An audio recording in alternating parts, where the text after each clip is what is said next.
A blessed day, everyone. Welcome to another exciting townhouse feature today here in Project 8 Quezon City. Kung makikita nyo at my back is a compound type townhouse, so made out of two-story townhouses. So dito on my right naman, makikita nyo po yung another portion na two-story na gated. So meron pa po tayong 2 units dito at yung other units po na available ay dito po sa loob.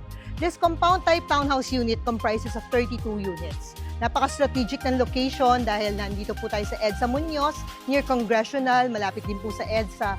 So, pwedeng-pwede po itong maging halfway house kung ang bahay nyo nasa Valenzuela, Bulacan, somewhere there in the north, and napaka-accessible even to Manila po. So, tara, pasok po tayo. So, dito, isa sa mga amenities ng ating compound type townhouse, meron po tayong 24-hour security dito. Yan, may guard house po dito.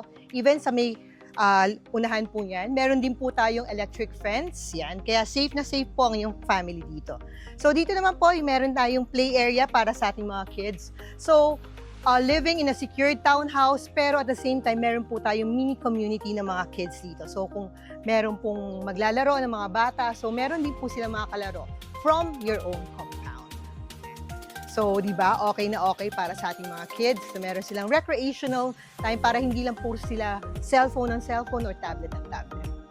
So, pasok na po tayo dun sa ating mga units. So, as you can see, no, makikita niyo yung mga greeneries dito sa paligid ng ating property. Yan. So, ito na po yung ating model unit, yung ating dress-up unit. 2-story townhouse na high ceiling. Yan. Safe na safe, secured na secured.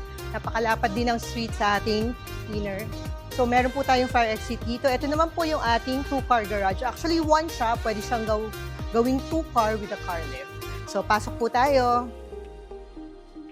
Yan. So, yung ating main entrance is a hardwood door. Yan. So, napaka-inviting ng ating unit. Pagpasok nyo po, talagang compact lang siya, pero perfect for a small to medium-sized family. Dito po yung ating lavatory, ang ating kitchen area. Dito po yung ating stove top. Yan. So, pwedeng dito yung ating refrigerator. Yan. So, kasya po yung 4-seater dito. So, para sa compact family. Yan.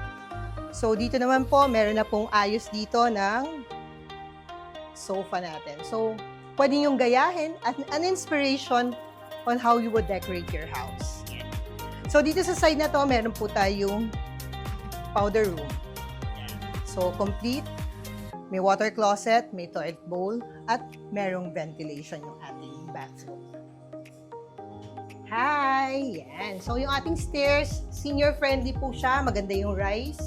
Dito yung ating handrails is made out of GI tubes. Yan, na painted. Yung ating floors naman po, cement po na overlaid with wood planks. So, medyo mahaba lang yung stairs dahil high po yung ating ceiling. So, punta muna na tayo dito sa farthest room. Ayan. So, ito yung isang bedroom natin. So, makikita nyo, kasya po ang single bed dito para sa inyong mga kids. Enough yung space ng windows. Maganda yung ceiling. Meron ng mga pin lights. May cabinet na rin kasama. Dito naman, meron na yung windows para sa ating ventilation. So, on my right is our common bathroom here, dito sa second floor.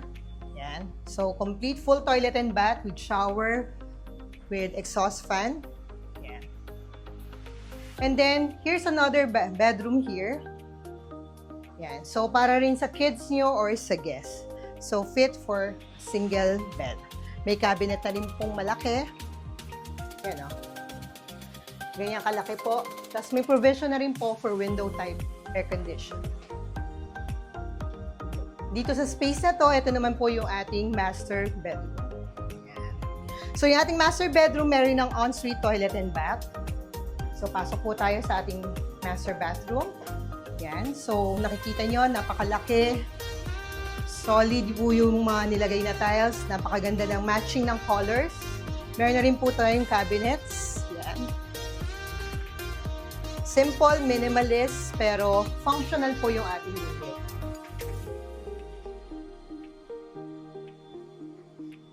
Dito naman po, kasyang-kasya po ang queen size bed na may side table pa on both sides. Yan. Pwede kayo maglagay ng accent. So, Compact lang yung room, pero mafe-feel mo yung pagiging homey ng kwarto nito. So, kasyang-kasya na po, kayang-kaya na po ng 1 horsepower air conditioning unit. Pwede po kayong maglagay ng blackout curtains or blinds at meron pa ring natural ventilation at lights here. Kung interested kayo sa unit na ito, actually itong model dress-up unit is still available. So, ang lot area nito is 70 square meters approximate and a floor area of 140 square meters. 3 bedrooms, 3 bathrooms, 2-car garage by a car lift. So, ano pang hinihintay nyo? Message me, call me up, and let's schedule an actual viewing. Actually, meron pa silang mas maliit na unit. Actually, this unit is 14,600,000 gross. And yung mas maliit na unit naman natin is 13.1 million gross. So, makikita nyo, safe na, secure na yung family nyo. Nandito pa kayo sa heart ng Quezon City. Talagang wala ka nang masasabi pa sa unit na to. Konting lagay lang ng mga gamit nyo. So again, this is Nancy Guerrero, your licensed real estate broker and appraiser, always at your service. See you next time again for our next house tour. Bye!